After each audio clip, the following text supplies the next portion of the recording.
Thank you so much and welcome everybody. Let's see, am I on? I am seeing your moderator picture. Let's see. Okay. Hi, everybody. I'm Maureen. I'm really happy that we have a nice, looks like a great group of people joining today. And this is a discussion session. It's a roundtable. And so anyone that feels comfortable putting up their sharing their picture on their video, or just their voice is absolutely fine, or even to make write comments in the chat. But please participate how you feel is comfortable for you. And great, so I'm going to start quickly, and I'm going to share my screen. Okay, share. And I'm going to, so first of all, I put this presentation together. I've given a few talks with the NAEE about youth education programs centered around the built environment. And so I'll share some resources of different webinars and workshops and things I've shared with the NAEE community. And so this year, I was really excited to just be overwhelmed with all of these really amazing publications and policy papers and things that are coming out with respect to youth education, K-12 education, climate change, environmental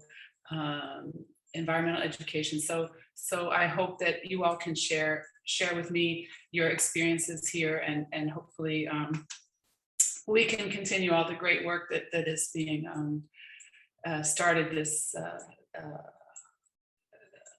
are very much a part of this conference. So anyway, okay, first, just about me quickly. I'm actually an architect, and I've also done graduate work in environmental engineering, so you understand my my perspective, but always about things like urban metabolism and material science.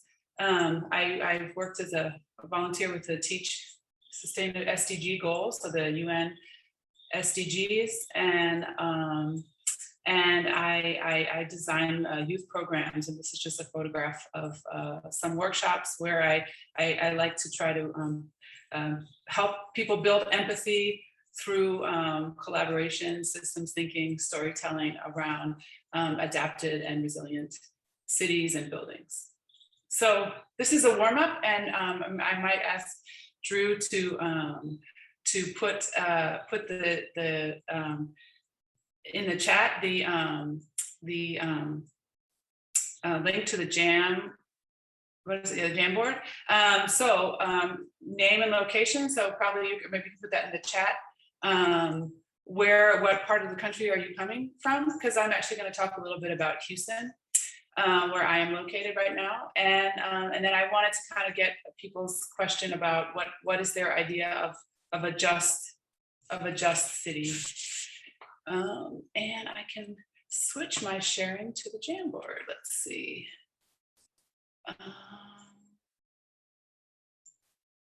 Let's see. So I had talked about this last week. So are you seeing the Jamboard? No? Oh, sorry, just a second. Drew, are you able to post the Jamboard link? Yes, I'm seeing the Jamboard, so the link does work. Oh, okay, you're seeing it. Okay, so I don't know if you would like to just put some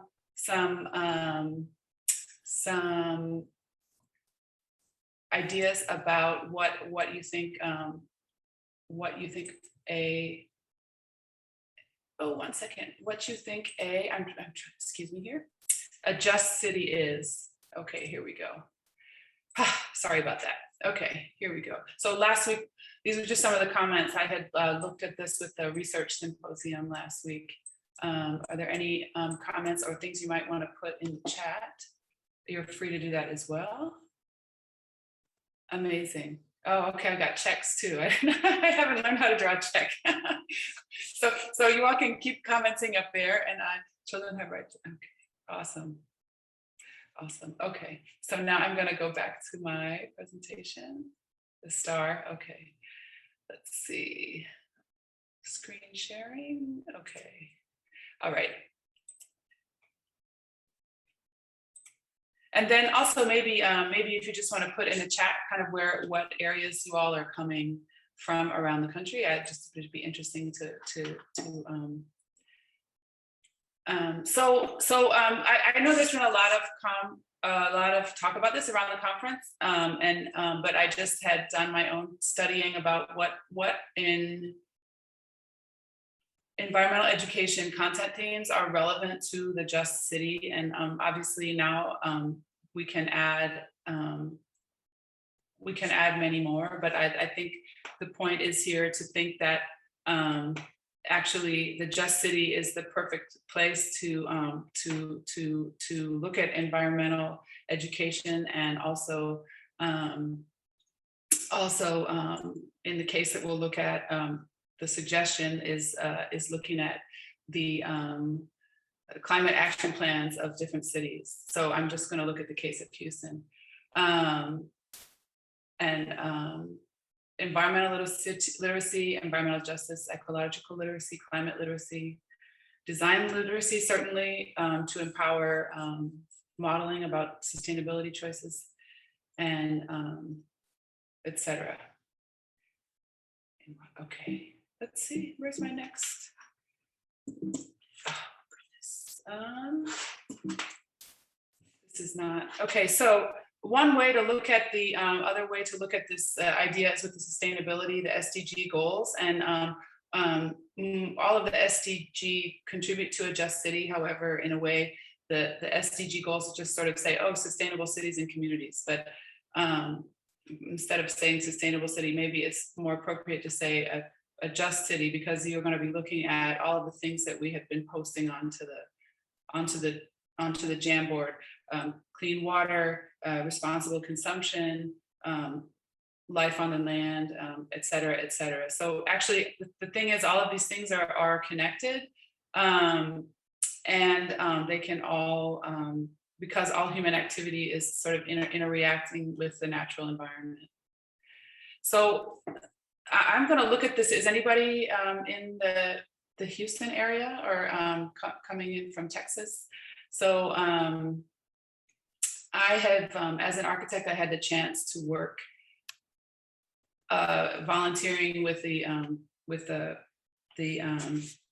city of Houston to do some like project planning work with their Complete Communities program, and I just had been really struck by the big opportunity that is available with all of these resiliency plans and climate action plans, and the community-based planning that's been done to find out about different activities or improvements that need to be done in around the city. That it seems like a great opportunity to involve children and K-12 education and the community at large. So these are also links that I will post up again in case anyone's interested. But the city of Houston has done a job of reviewing its resiliency plan and pegged certain goals to, so they're sort of pegged to the SDGs, which is why I had sort of brought that in there.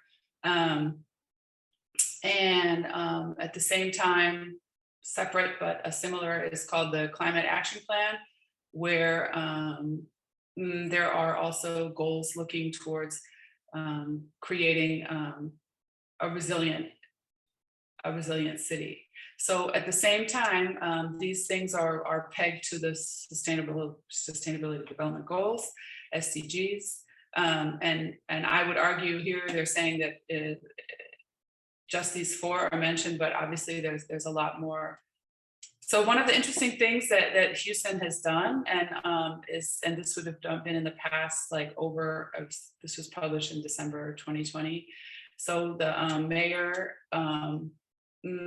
developed a community-based planning approach along with many other contributors to develop an action plan for areas that are that have been unjustly neglected over time in the history of the city. And what was interesting, and there was linked here, based on the mayor's comments, that every neighborhood deserves housing options, job opportunities, quality grocery stores, beautiful and accessible parks, educational opportunities. So these are a lot of things that we had looked on the Jamboard with the Just City, and obviously there's more that could be added. What I had, so the proposal in this plan is to say a complete community is about working, and I'm looking here, working with community members and outside partners to find solutions to achieve transformational change.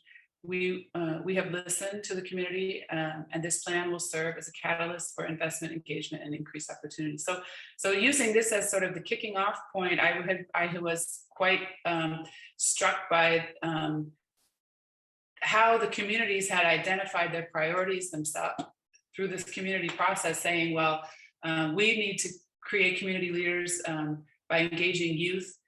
We engage neighborhood youth and community development, ensure healthy environment. Students are thriving, expand access, celebrate neighborhood character, culture, and history. And so I was thinking that these are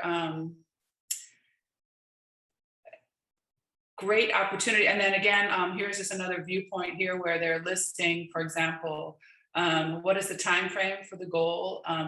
What is the metric, and who will do the work, and who's going to reach out, and what goal that pegs to. So it's sort of like which of this is not the SDG, but it relates back to the whole analysis. And what I was struck by is I actually didn't see a lot of stuff going on like in the school itself, and because I had focused on youth programs, I was like, what kind of opportunity is there to take this community-based planning approach and bring it into the school, because you could and the community, because you can develop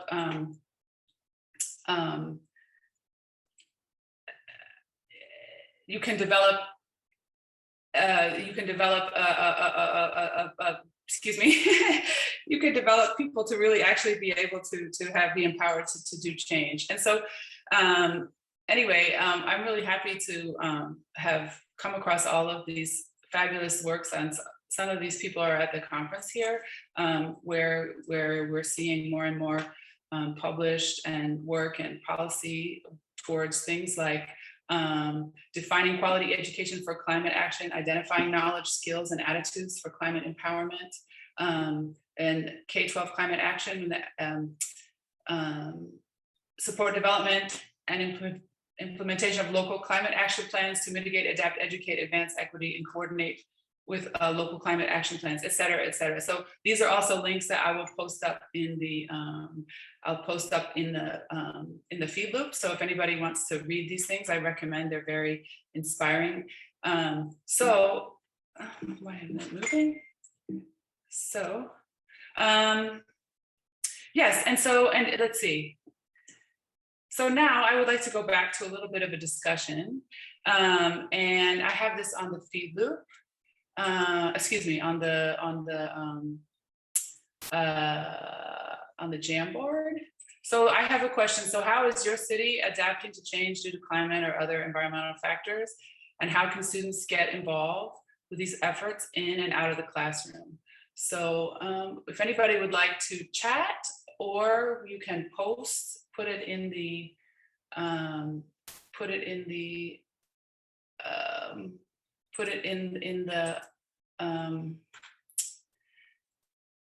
Jamboard. Let's see, screen share. Okay, share. Here I am dancing around. Okay, so how is your city adapting to change due to climate or other environmental factors? Like, does your city have a climate action plan? I mean, and how are students getting involved? Are any of you working on any programs? Have any of you had any chance to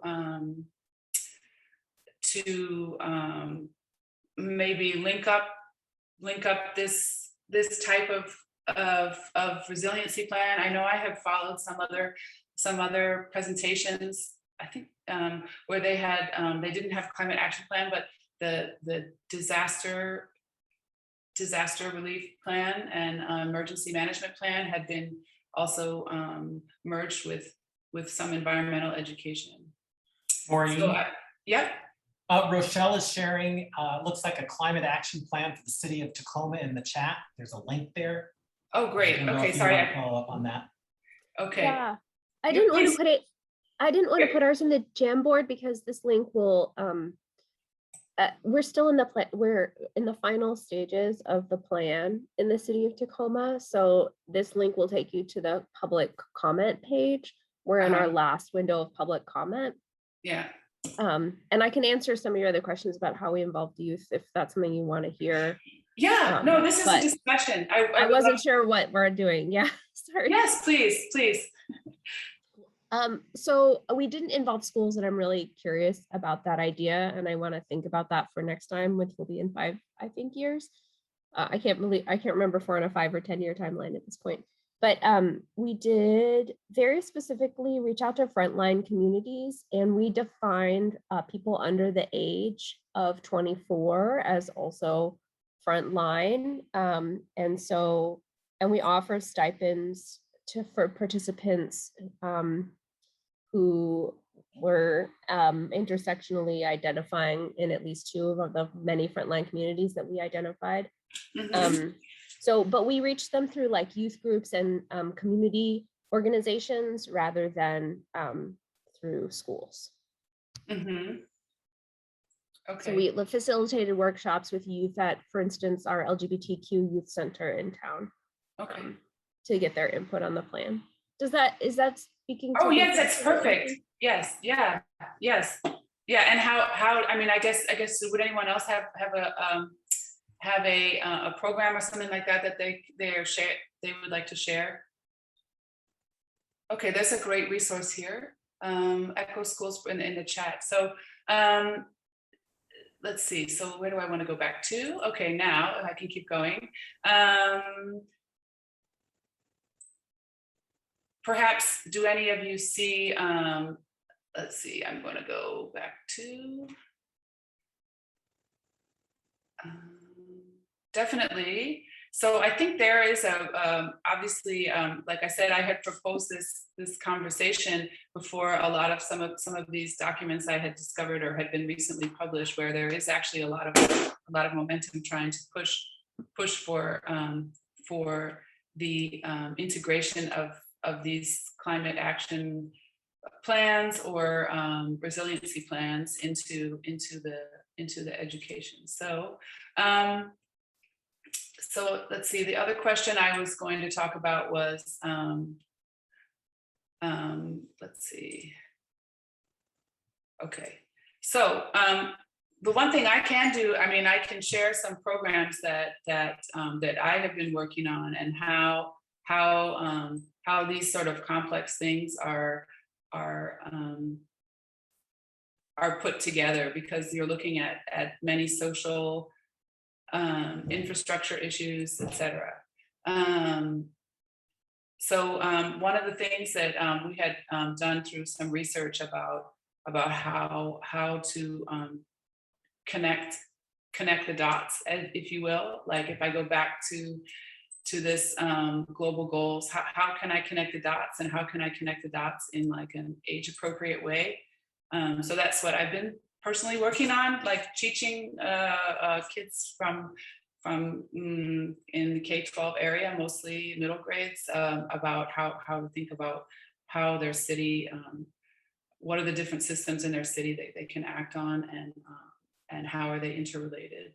So so this is the one thing I would always say is think in systems and ask questions, and how we've looked at this is looking at the city as a system that is the intersection, if you can see on my screen, between the built environment, or things that we choose, our social constructs, our lifestyles, the mobility that we have access to, or we don't have access to, and density, of course, and how is that intersected with the ideas of, the given climate, the geography, and resources. And then you can see here the red parts are where all of these things can kind of intersect, but using this diagram to think of the challenges as a city, and then incorporating that into the school setting. Of course, you can overlay these different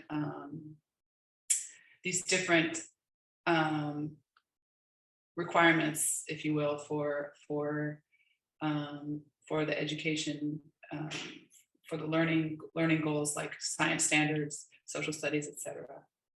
Any questions? I see. Is there an Aspen Institute? There we go. Okay. You would like to see more model programs. Okay. Would anyone like to chat? You can please come and participate if you have any questions. Schools get to choose from a variety of pathways from participation in the program, including climate change, energy. Oh, where is this? At the end. That's great.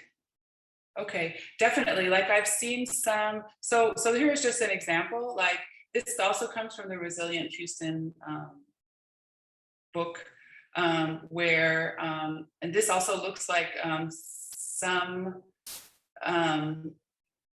images that NOAA has presented about how they want people to be involved. So it's also very good again to see, and I think I linked to that NOAA report, to see where, so if you're looking on the left side of the picture here, fossil fuel power plants, diesel development, sprawl, landfill waste, traffic flooding, et cetera, et cetera.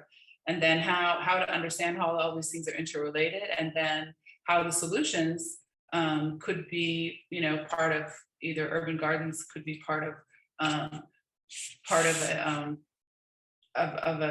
an answer to access to healthy food, but also healthy air, things like this. And I know there's like a whole number of interesting programs and things that people have been presenting at the conference. So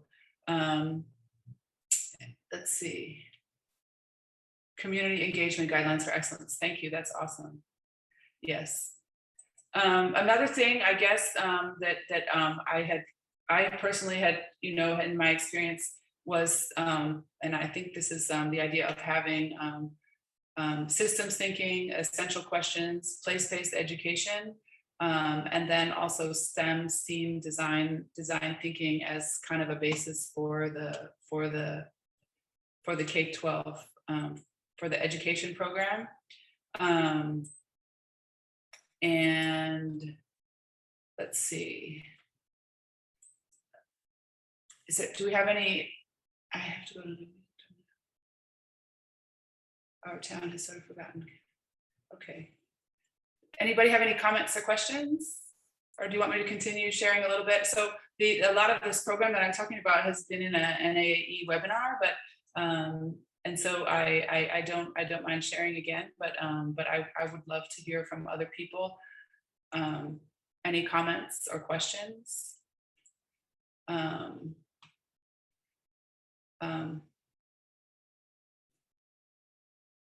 Hello? Okay, so, all right, so I'll just continue to explain how this particular program that we had developed had facilitated developing concepts where kids could be approaching ideas and understanding ideas that are in their local environment, in their city. So for example, I'm just showing here, if you look at this system thinking framework and you look in the desert and you talk about water solutions, it's going to be very different than, for example, if you do the same thing, you're on Mars, the housing solution will be different, everything will be different. So really trying to base the education in, first of all, in the climate and geography and resources of your location. Can you zoom your slide a little? I really want to see. I love these models. Yeah. Thank you. This is so much better. Okay. Yes. So I have, I can link up to information about some papers, and there are resources to do this kind of a program in the K-12 setting, but just as a form of presenting what is one way that we can look at education in a little bit different light. Teaching a class about science, and connecting a science class to the idea of a just city. Well, okay, then you have to look at the whole system, right? You have to say, well, like, whose land is this? And do you have proper access to where are you getting your food from? And how damaging is the highway that's going through the middle of our community, things like this. And so just to have we've got 10 minutes, okay. So so that would be the idea about this kind of model. And so the systems thinking is the one thing, and then the other thing is, of course, to bring things back to the people themselves, to the kids themselves, or any person you're working for. And so this particular format that we developed, we spent looking at values and big ideas, and situating their needs and where are they finding them. Like, if so, it could be, what do I need? What do I value? And where do these things exist from? So you're also trying to understand physical places, spaces, or community structures, or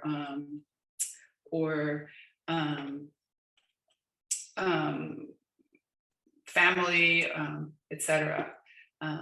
So, and then the idea of learning about an ecosystem. So could your city be looked at as an ecosystem? Maybe, perhaps, and I know there's a lot of wonderful resources about, oh, why don't you map your playground, or go out and map or take an observation or a nature walk and kind of observe what's going on, what are the connected relationships.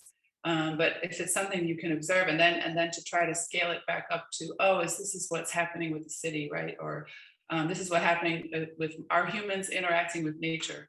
And so this is just sort of a diagram. If you can see, this would be the systems framework kind of overlap with this self wheel, and how does it keep moving outwards, and connect. So let's see, I had some more discussion questions.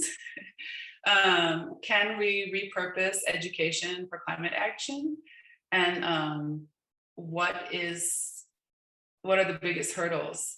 So we have 8 minutes, and I can show, would anybody like to put any comments or chat?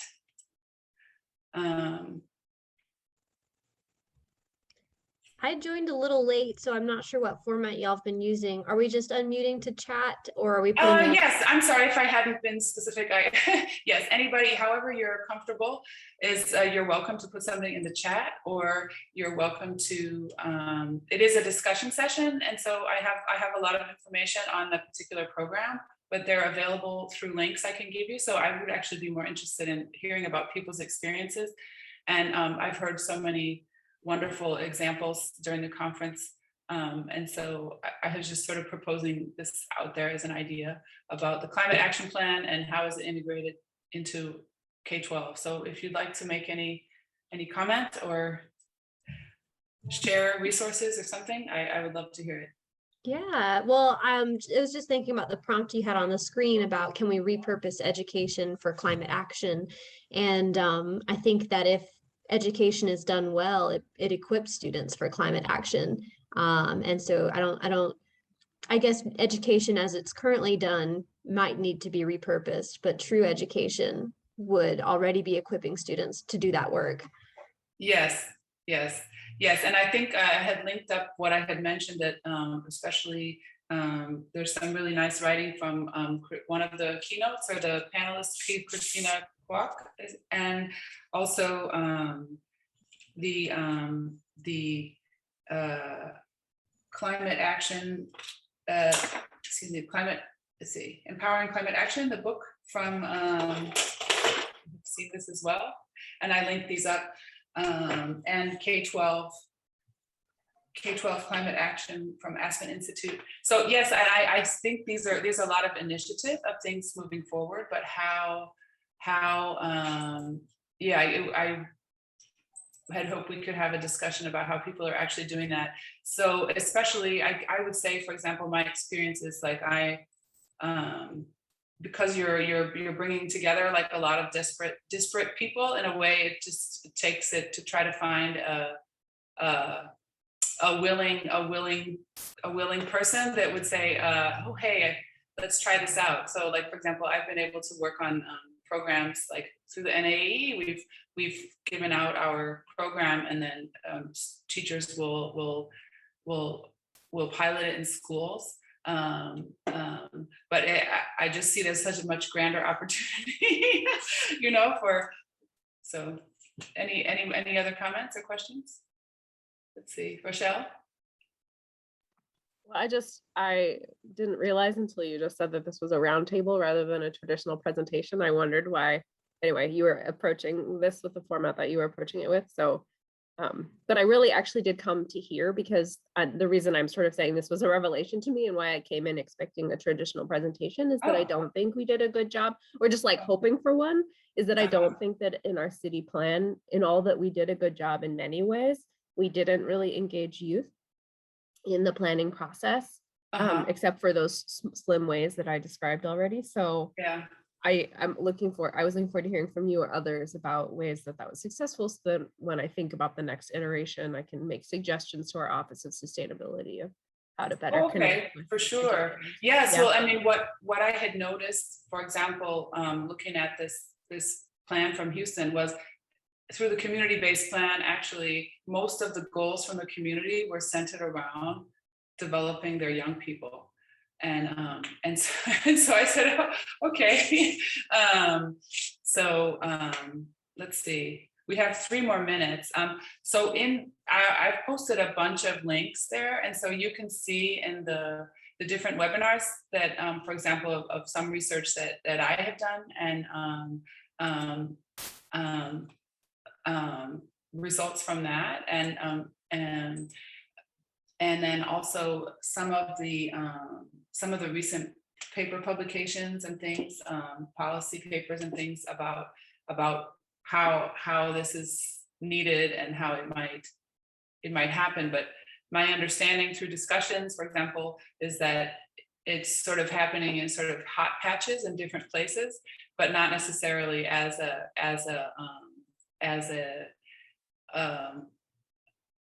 like a statewide initiative or things like that, or obviously not a federal initiative that probably, but in a way that might be good, because I mean, obviously if our each place has its own challenges, right? So I mean, how you're going to address those and how that might be linked to the curriculum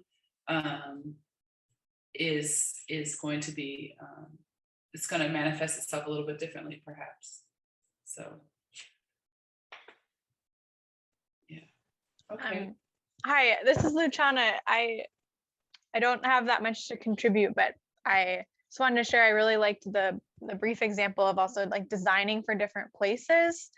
Like with the same group, even sort of like to exercise their like imagining muscles of like, what could we do where we are? And then, okay, what would be different if we were designing for Mars or a really different place? Because I think sometimes imagining a better future is incredible and sometimes it can be hard. So giving that prompt, yeah, I appreciated that nugget. Oh, okay. I did a link to, you can link up to our website. And if you're interested in any programs, I can certainly provide them to you for piloting or just to have a look. Definitely. I think definitely the variety, creating an imaginative space for people is important. My experience is even very young people understand all of their own challenges from the climate perspective, or just from poor urban design perspective, I think they see it right away, and they have a lot of great fun solution. So I've enjoyed doing that with youth actually. So, but we are out of time. So I apologize if everyone didn't realize it was a round table. But definitely check out the resources and connect with me if you're interested to look a little bit more detail. Okay. I think we're out Okay. of time now. Yes. So Thank you. okay. Alrighty. Thanks so much. For joining us. Enjoy the rest of the conference. Thank you. Take care. Bye-bye.